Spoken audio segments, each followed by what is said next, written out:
Welcome back to Thisday Live, the Sunday talk show here on the Arise News channel.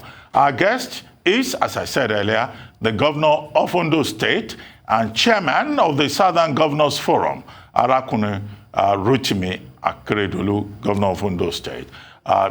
Thank you for joining us, Governor Akeredolu. Well, the body that you heard, the Forum of Southern Governors, met on Thursday. One of the major outcomes of that meeting held in Enugu was, the governor saying, look, if anybody, any political party wants to be produce the president in 2023, that person must come from the southern part of Nigeria. And this was a decision that was taken across party lines. Now, subsequently, you were quoted as having said, any political party that does not respect that resolution should be prepared to face the consequences. In other words, the candidate for the presidential election in 2023 must not come from northern Nigeria. They must come from the south. Okay, when you talk about consequences, what exactly do you mean? How is your pressure group strong enough to enforce anything in terms of the decisions taken by the political parties? Thank you, Ruben, and thank you for having me. Let me go straight away to say that, look, it's not issue of threats, it's not issue of consequences. Our position on this matter is based on fairness and equity. And we believe that the only thing that is equitable in the circumstance which we have found ourselves in this country, the North having produced a president for 8 years, is for the South to produce the next president. And you have asked a very important question. How strong? You say a prayer group. We are not a prayer group. We are representing our people, and we have tried to do is to reflect what I would call the wish of the people in the southern part of the country. That look, let us, at least for now, continue to have a rotation of presidency along north and south. And if the time comes, you might change it. But for now, the North haven't held on to, with my president, that is President Muhammadu Buhari, by the grace of Almighty God, spending 8 years. The next president must come down south, who will also spend another 8 years, by the grace of God. So it's not issue of consequences. It's not. We are not a pressure group. We are responsible governors who are only trying to bring out the yearning and the wish of our people. Well, Governor, you gave the impression that there is a consensus added among all the governors. But just a day after that meeting in Enugu, at least one governor, Governor Dave Umahi of Ebonyi State, who is chairman of the Southeast Governors Forum, disagreed with the outcome of the meeting. Particularly on the question of value-added tax. He said that, look, it's only states that are privileged that will be favored, and that other states will suffer, states that are financially handicapped. So what is the quality of the consensus that was arrived at? No. And you can add to that the fact that all the governors from the southeastern part of the country, only one of them, the host, Ungwanyi, of Enugu State, was present at the meeting. The others conveniently stayed away. So, that raises some questions. Don't you think so? No. I don't think there's any question that can be raised about this. Ruben, let me say this. I remember at that meeting, we took issues about representation. It was clear to us, governorship is a ticket. It's not something you bifurcate. There are instances where a governor will not be present, and it will be effectively in any circumstance where he has his deputy to come and represent him, is state that is there. So there's nothing like governors who are not, there is no state that was not represented. There is no state that was not there. The only one that was not there was Anambra, who sent message across that they were busy with campaign. But I mean, it's left to them. But let's leave that. When you talk about unanimity, when you talk about two issues you have put together now. One on presidency, two on VAT. On presidency, we did not start today from a meeting in Asaba, Delta State, which we call the Asaba Declaration. Umari was there, all of us agreed. So there's no problem about that. All of us are unanimous. We only reiterated a position which we took in Asaba. So when it comes to the issue of VAT, my brother, Governor of Ebonyi, can say, you have quoted him and saying something else, but he cannot run away. I can assure you that he signed up to what we decided in Asaba. And what was the decision? The decision in Asaba was that, look, all of us agree that the time has come for us to have true federalism. And true federalism in itself has several components. And one of its components is clear, is about fiscal federalism. And that's what we have only just reiterated at the meeting in Enugu, that when you talk about true federalism, it means that, look, true federalism in its right sense, it does not, there's no room for equivocation. There's no room for you to now start to want to give meaning to it that does not exist. So for us, and that was what we said, that we were standing by what we said in Asaba, where Governor Omari was there and he signed up to it, and that and pursuant to that and following that, we're saying the issue of value-added tax for us, that looking at the Constitution, clear in its provision, falls within state, consumption tax is within state purview, and that in that wise, whatever some of us will suffer, on those state will suffer, we are not going to be earning what we have now, but we are talking about principle. The principle of it is what we live by, and it was fully debated. His deputy was there, so I don't see any problem in that. I think people can be, everybody's entitled to the opinion, but the Southern Governors Forum has taken a decision, and I believe that all of us will stand by it in all honesty. Well, is there something else that we should know? Southern Governors Forum taking a decision. Is there a plan by these Southern governors who you lead to appoint one of your own as the presidential candidate in 2023? I know you've talked about equity and justice, but are you guys working together as a group to say we will anoint someone in whichever of the three major political parties to be president in 2023? Is that the strategy? Ruben, far from that. We're never at a point sat down to discuss that. Because, as you know, the Southern Governors Forum, we have three major parties there: ABGA, PDP, and APC. All of us, we don't even discuss about our party. There was never a time we ever discussed that, okay, you should run for president or this will support you. All we have said is that the president should rotate or should come to South. So if in 2023, as that happened before in this country, all the political parties, the major political parties picked their presidential candidate from the South. So all well and good. You just have to rally support for your candidate for as long as the president comes from the South. So it has nothing to do with individuals or anything to do specifically with a particular party in that forum. The forum is a united forum in which we discuss matters that has to do with the country, and we bring it down again, matters that have to do with the southern part of this country. So it's not an issue of either one of us. We never discuss it. There's never a time we ever thought about it. Okay, still on value-added tax, the Federal Inland Revenue Service is on record as having approached the National Assembly to review the laws. Item 58 under the exclusive list, and also Section 161 of the Constitution. Well, aren't the governors thinking also about the argument that, look, when you talk about VAT, there's the input side, there is the outflow side of it, you can buy a drink in, you can produce a drink in Lagos State. It's consumed somewhere in the north, and then the VAT has to be shared, as has been argued by some supporters of the VAT.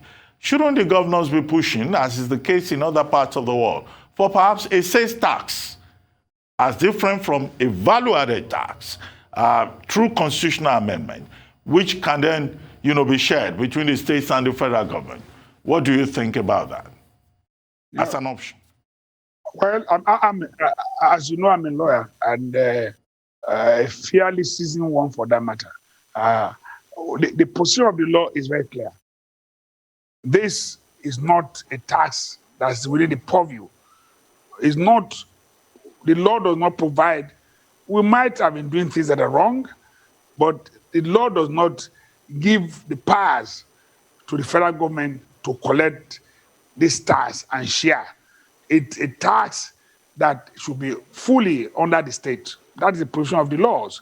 But you see, the attempt by the FRS and others who are clamoring for amendment is a confirmation of the fact that it does not give them the power. So they are seeking for amendment, and amendment which they seek for, it's going to be an amendment to the Constitution. And if by the grace of God, all of us, not only in the South, a few people in a few states in the North will still join, if we all agreed, that amendment will be dead on arrival. There is nowhere in any of the Southern House of Assembly that it will be approved. So even if a governor is opposed to it in the South, his House of Assembly will never approve it. So why seek an amendment to Constitution when provisions are so clear? So, but for me, you see, because we had a military government and we tried to run a unit, and at the end of the day, we are still affected by it tomorrow. We are running almost like a unitary government rather than a federal government. So, because of military in their time, the idea, I believe strongly, was that for FRS to help collect, because it's so clear that, collection might be a bit difficult. It's not that it's impossible. It just might be a bit difficult. But if you help me collect a tax, you can charge a percentage as the person who collected for me, or return all the tax you collected for me to me. That's all. If there's consumption tax, there is VAT that you realize from Ondo State, let me have everything. If I'd empower you to do the collection for me, I pay you for collection. So there's nothing wrong. So all those ones, whatever, when I pay you, it goes to the federal account, you can share it. Some people have said, what about VAT that they charge on import? Import comes to the whole country. So federal government does not exist without the state. So all of us we are part of the federal government. If you have any VAT on import, it will share to all the state because everything is about state. So I want to say that the law is very clear. You can see the approach now that people are jittery. That's why you are running to the National Assembly to try and seek for an amendment. That amendment will not hold water. We will be there. People are in court. We are sure that the judiciary will do the right thing. And if the amendment is being sought to the Constitution, we know it has a procedure. And that procedure will have to be taken the full length of it. Okay, Governor Akeredolu, there was one other issue that was raised in that communique with regard to the Petroleum Industry Act. And the communique which you signed stated clearly that the Southern Governors Forum supports the position of the other governors across the country on issues raised about how the interests of the subnationals have not been accommodated in the Petroleum Industry Act. Now, what aspects of that Petroleum Industry Act would the Southern governors want amended? And are you taking steps to ensure that the interests of the subnationals is taken care of? Thank you, Ruben. What we said clearly there, what we said was that, look, the Nigerian Governors Forum, at that level, we have taken some steps to see and pursue amendments to the Petroleum Industry Act. And the Southern Governors Forum, we have expressed that, look, we are satisfied with the procedure and the efforts of the Nigerian Governors Forum. And you ask us, what are the areas? A number of areas, because we have part of the provision of the Petroleum Industry Act that goes over and above a state, and you say you're talking to community. The community belongs to a state. The state must have a say. They must know what is happening, and a few other things there. Some areas in which all of us are not agreed. You're aware 3 or 5%, and areas where we agreed that look, okay, if ownership whether you call it NNPC and co, what represent the interest of all the states put together, and what further, look, why don't we use the sovereign fund as our investment forum rather than using NNPC? So why don't we use the sovereign fund as our investment forum? All of us as governors are agreed. So those are areas, and the governors, NGF, Nigerian Governors Forum, is pursuing this, and we are saying that we at the Southern Governors Forum, we are agreed, and we align with the procedure which has been taken by the Nigerian Governors Forum. That's what we said. Well, I mean, one controversial issue in Nigeria today is about the Electoral Act Amendment Bill, which has not yet been signed into law. That's still pending before the National Assembly. And the issue is about the electronic transmission of results. How much influence do you, governors of the South, where there is a very strong sentiment about electronic transmission of results, how much influence do you have over, the representatives in the National Assembly coming from your states? And is there a position, a clear position, a consensus by Southern governors with regard to electronic transmission of results? Thank you. From a meeting in Lagos, the Southern governors rose up, and it's part of our communique to support electronic transfer of results. That's where we stand, and we still maintain that position. Where you find a lot of difficulty in explaining a few things, because you have asked that question, how much influence we have. And really, how much influence we have? When people have won election, they want to assert their independence. Good luck. The important thing is that at the end of the day, we all come back to answer to the people who sent us on errands. So when you have voted to go and do a work, you still come back. Don't forget that you might still want to seek an opportunity to want to come back. Because I'll tell you, in the Southwest, because I happen to be the chairman of Southwest Governors Forum, we met also with our legislators, members of the House of Rep. We made the point on electronic transfer, on the issue of Petroleum Industry Act and everything. But at the end of the day, I don't know what happened there.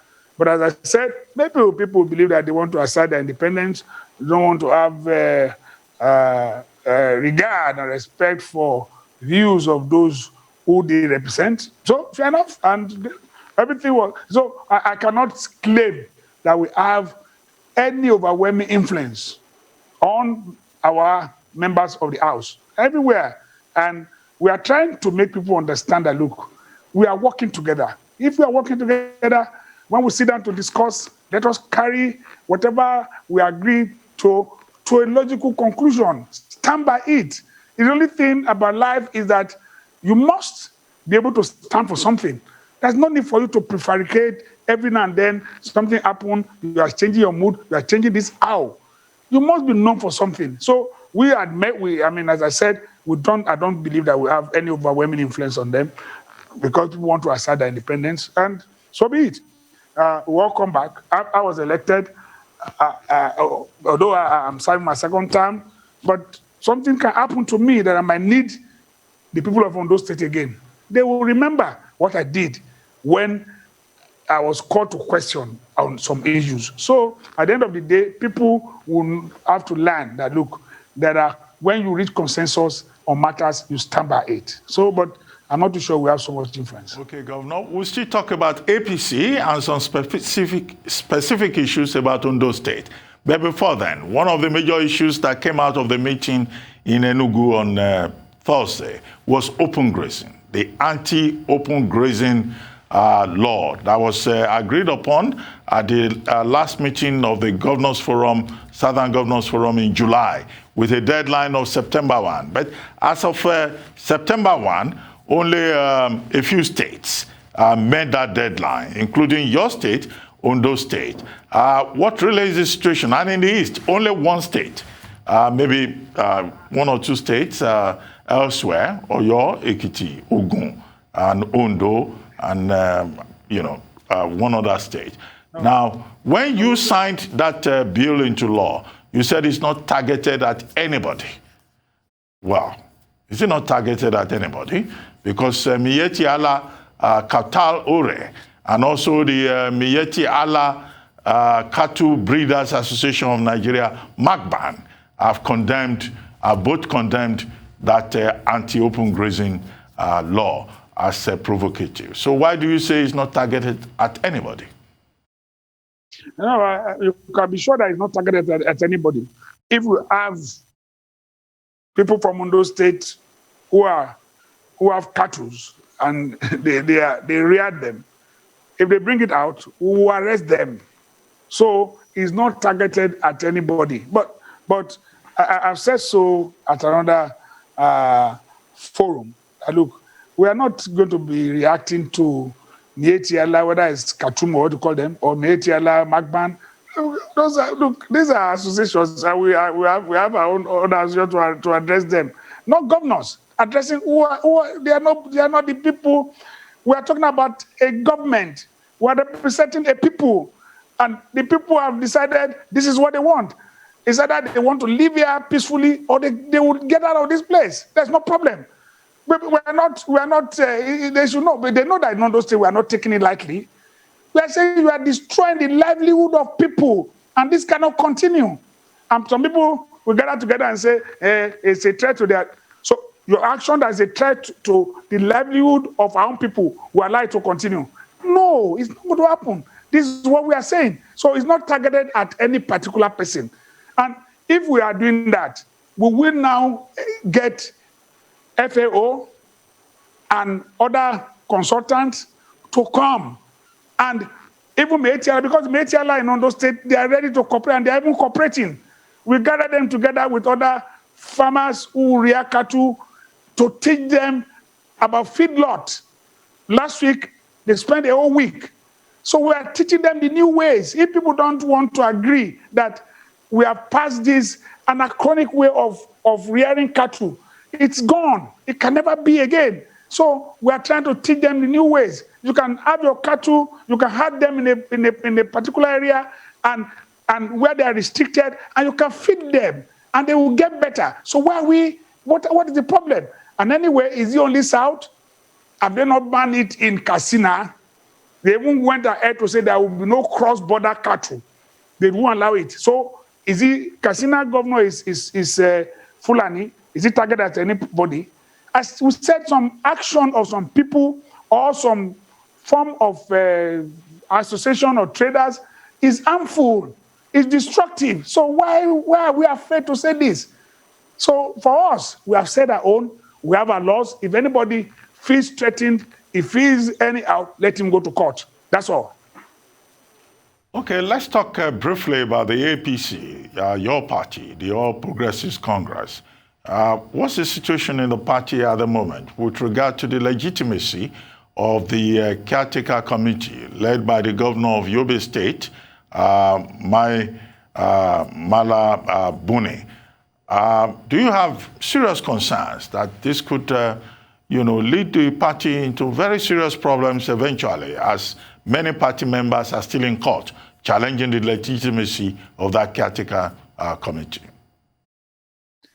Well, I'm a very honest person. I have my own reservations. And it's not one, seriously, that I want to be for open debate. I've made my position clear to the party, have meetings, I have my reservations. I bore the bond, the matter that went to court was against me. And I knew how serious it was. I knew to have won by 4-3 was only by the grace of God.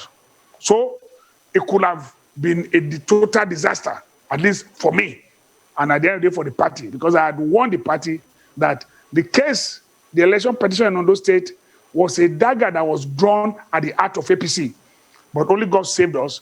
But it's now for us to decide to be wiser and take decisions on time. But for me, as I said, I'm not going to, my opinion is not going to be for open debate. I've advised the party, I've advised those who are concerned in my own way. I see. Well, I understand you are one of the governors who have gone on this latest pilgrimage to London, the United Kingdom, to visit Asiwaju Bola Ahmed Tinubu. And the story out there is that he wants to run for president in 2023. How is he now when you visited him? I mean, what was your impression? And will you support him if he still chooses or he goes ahead to run for president in 2023 on the platform of the All Progressives Congress? APC is a party. APC will decide who the candidate will be. And I've made the point ever since I came into politics, I am not changing party. I move nowhere from APC. If I leave APC, I'm going back to my chambers. So I have a work to do. I'm a professional. Where I'm more comfortable. I rather go to practice than stay too long. Yeah. So for me, whatever APC decides, I will follow. But we went, as you rightly said, I don't know if you call it pilgrimage, fair enough, but we went to visit our national leader. I was there, and because a lot of rumors there and there, it was important for us to go and see for ourselves. And I was there, I saw him, I've seen for myself. There's nothing so alarming or anything about his health that people are talking about. He's explained to us, he's had probably surgery, and everybody go through one surgery or the other, but he's recuperating very fast. And discussion with him, you will never even know that he ever had any surgery. So we're praying that he returns back on time, because he's, if I use the word, I don't know whether it's permitted on the national television, it's the capo for us here in Southwest and South-South. So we're waiting for him to come so that by the time he comes, we take very important decisions, and I'm sure that he will support us. That is a capo, and we are ready to follow. I mean, for us to take decisions on matters together, and at the end of the day, whosoever the party picks, I'm sure all of us will rally like that person. Capo di tutti, as the Italians put it in mafia slang. But very quickly, let's go to Ondo State. You were re-elected since more than 9 months now. You've appointed only 4 commissioners and also a set of special advisors and special assistants. The Attorney General, Commissioner for Justice, the Commissioner for Finance, Commissioner for Works, and one other commissioner, Commissioner of Information. So, I mean, isn't this in contravention of the Constitution? Is it Section 192 or is it Section 14 subsection 1 of the Constitution? As a senior advocate of Nigeria, why will you refuse to, recruit an entire cabinet in line with the provisions of the Constitution? And when are you going to do it? I mean, after so many months. Well, as you said, let us look at the Constitution very well. There's no provision on there that says what amounts to full complements. There are only one commissioner is stated in the Constitution, that's the Attorney General and Commissioner for Justice. So, whosoever I believe will work with me, the number is to be determined by me. If I decide I want to have 18 commissioners, it will be. If I choose to have 9, it will be. If I say I want to have 6, it will be. So it's me to decide. Luckily, I took the decision. I have commissioners now, but I can let me say it in the open. It's not the total number of commissioners I'm going to appoint. Come early next month, I'm going to have more commissioners, but I needed to be very clear because of our finances. We have to look at what is happening. So, and I know that many of our people understand, but that notwithstanding, the last time we had over 30-something, but I'm not sure we're going to go that length now. So there is nowhere in the constitution that says this is a full complement. If it's the amount of commissioners you want to use, you use. I'm not operating without commissioners. I have commissioners that I think I need for now. You have 4 of them, sir. With due respect, Section 14, subsection 1 of the Constitution. I mean, I'm not quoting the law to you. You are a senior advocate of Nigeria. Talks about federal character, representation. As a senior advocate of Nigeria, do you think that you are more or less in breach of that provision of the Constitution? No, I am not in breach. That's why I said, although you mentioned your federal character, but it doesn't apply here. I'm not in breach. As I said, there's only one office that the Constitution makes provision for, and that's Attorney General. If I don't have them, then I will admit immediately that I'm in breach. Now, I'm to determine the number of commissioners I want to work with.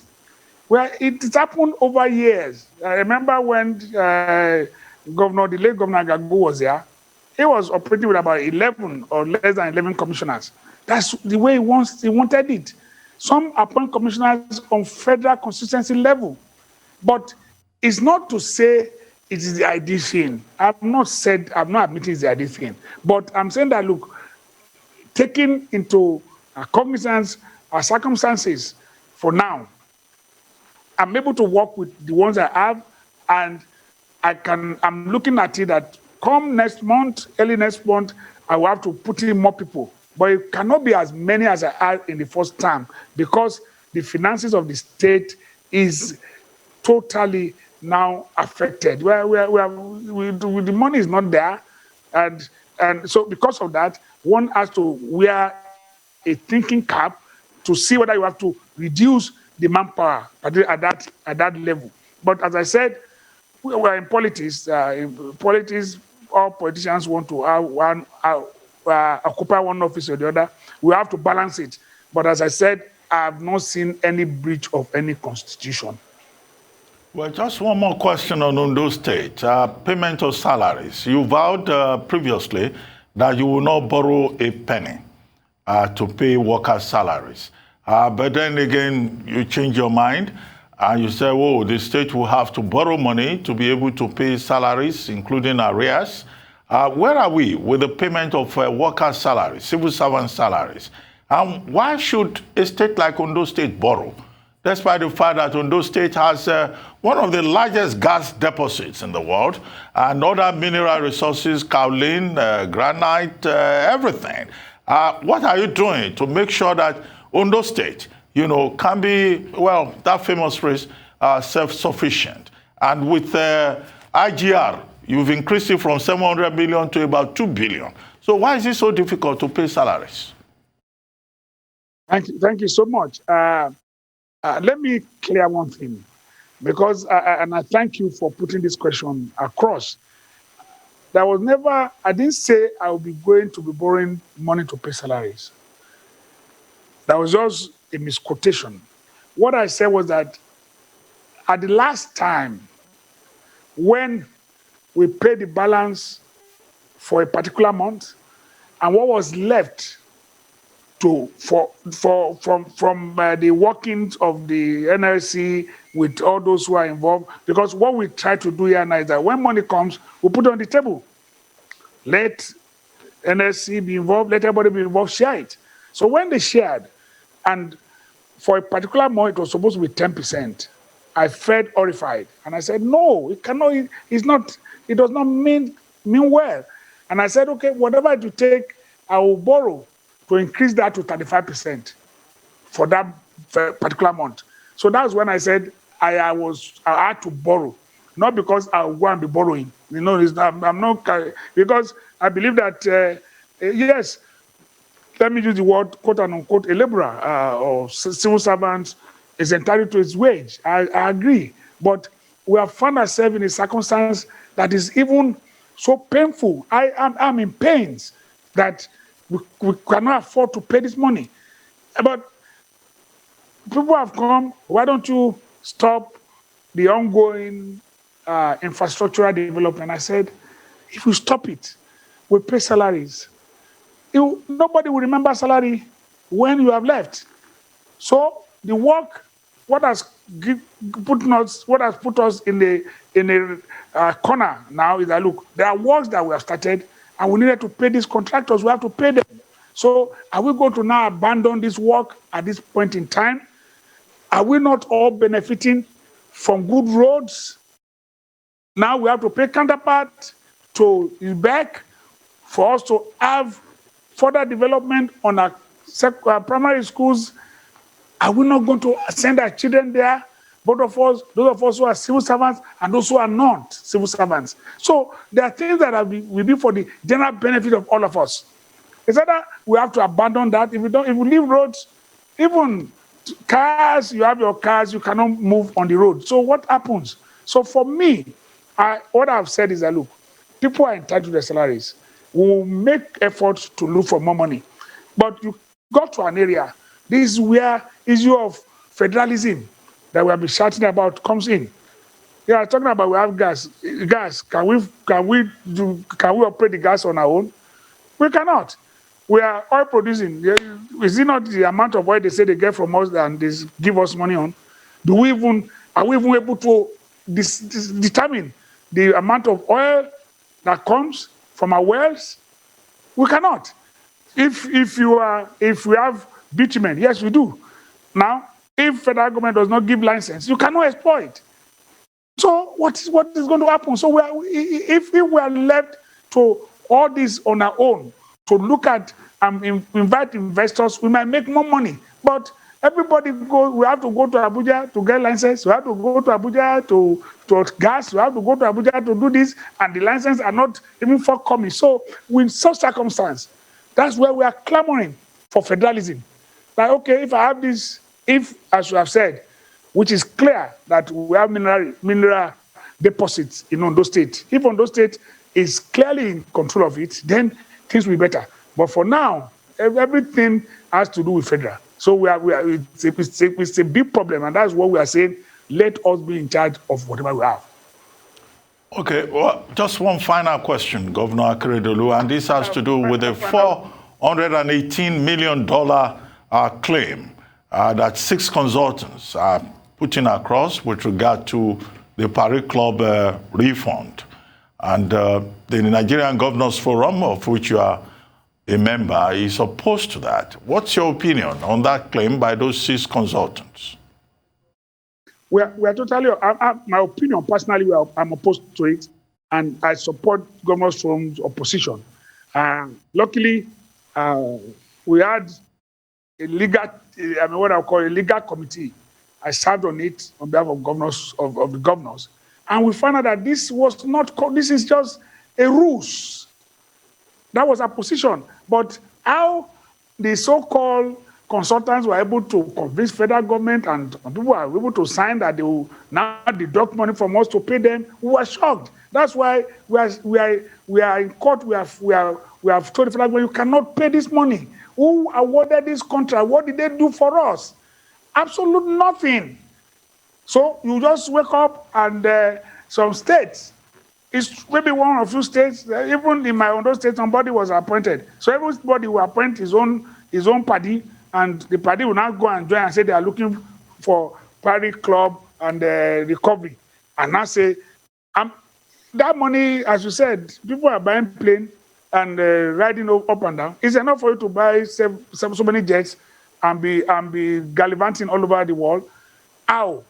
For no work done, and because you feel that, yes, I'm just a consultant. Consulting on what? Is it your money?